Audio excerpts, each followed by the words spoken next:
साल 2000 में झारखंड एक अलग राज्य के तौर पर अस्तित्व में आया और इसी साल एक फिल्म आई जिसका नाम था धड़कन। इस फिल्म का एक डायलॉग बहुत मशहूर हुआ, मैं तुम्हें भूल जाऊं ये हो नहीं सकता और तुम मुझे भूल जाओ ये मैं होने नहीं दूंगा।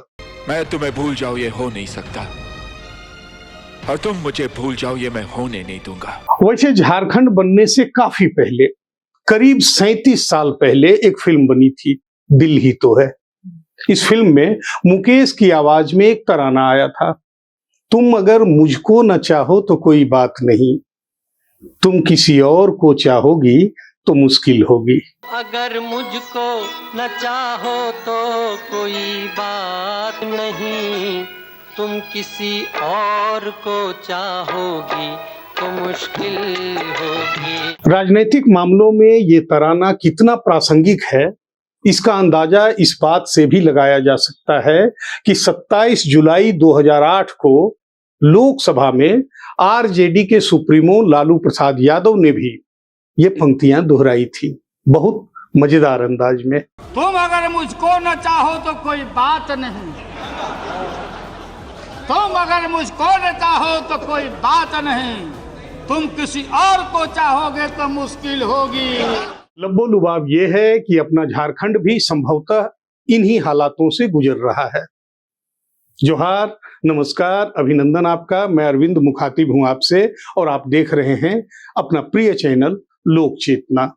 झारखंड विधानसभा के शीतकालीन सत्र की कार्यवाही के दौरान ऐसी कई बातें सामने आई जिसने यह अंदेशा पैदा किया है कि क्या अब हम उस राजनीतिक दौर में आ गए हैं जब देश के हर सूबे में या तो डबल इंजन की सरकार चलेगी या फिर सूबे के विकास के इंजन को ही डिरेल कर दिया जाएगा। विधानसभा की कार्यवाही के दौरान झारखंड सरकार के वित्त मंत्री राधा कृष्ण किशोर शिकायत करते हैं कि केंद्र सरकार कोल इंडिया की कंपनियों के ऊपर झारखंड का बकाया 1,36,000 करोड़ रुपया नहीं दे रही है।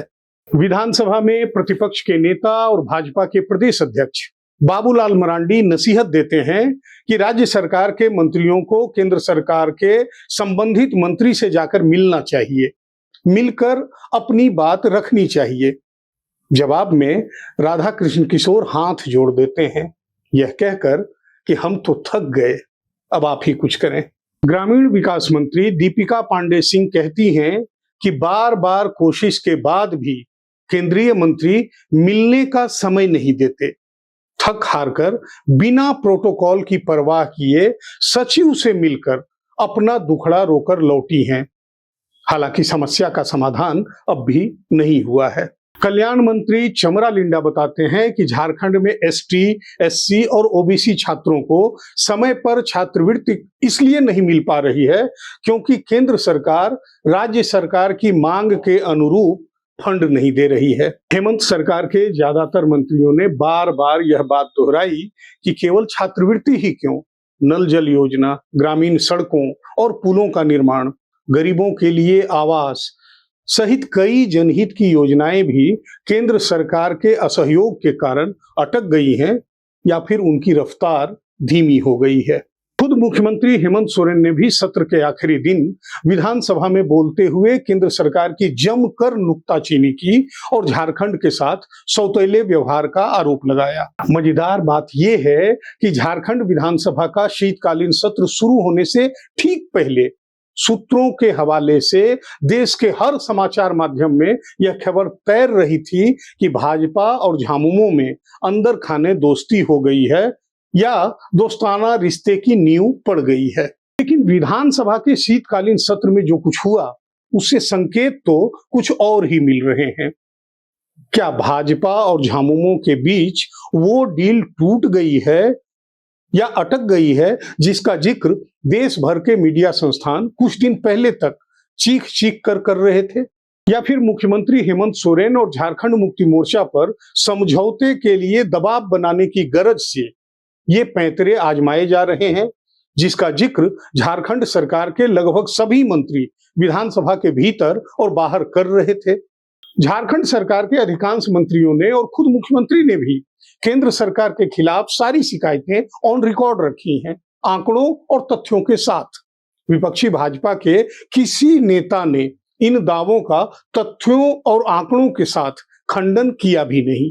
यानी एक बात तो साफ है कि झारखंड में सरकार का नेतृत्व कर रही झामुमो और उसके सर्वे सर्वा हेमंत सोरेन को साफ संदेश दिया जा रहा है कि चीजें तभी सुधरेंगी जब रिश्ते सुधरेंगे, और रिश्ते तब सुधरेंगे जब झारखंड की राजनीति का केंद्र की सरकार चला रही राजनीतिक जमात के हिसाब से अनुकूलन होगा। लेकिन झारखंड मुक्ति मोर्चा के सोशल मीडिया हैंडल्स पर जो लाइन सबसे ज्यादा ट्रेंड होती है वो है झारखंड झुकेगा नहीं। तो क्या फिलहाल हमें यह मान लेना चाहिए कि यह पॉलिटिकल नूरा कुश्ती कुछ दिन और चलेगी? अब इस दौरान हमें, आपको, पूरे झारखंड को कुछ तकलीफें झेलनी पड़ती हैं तो झेलिए, कोई और उपाय तो है नहीं। लेकिन राजनीति की बिसात पर जनता के हितों को दांव पर लगाना कितना सही है, ये सोचना जरूरी है। आप भी अपनी राय से हमें जरूर अवगत कराइएगा। हमारी प्रस्तुति अच्छी लगी हो तो लाइक, शेयर, कमेंट करके हमारा हौसला बढ़ाइए। अगर अब तक आपने हमारे चैनल को सब्सक्राइब नहीं किया है तो प्लीज अभी सब्सक्राइब कीजिए। जल्दी ही मिलता हूं एक नई प्रस्तुति के साथ। तब तक इजाजत दीजिए। नमस्कार, जोहार, जय हिंद।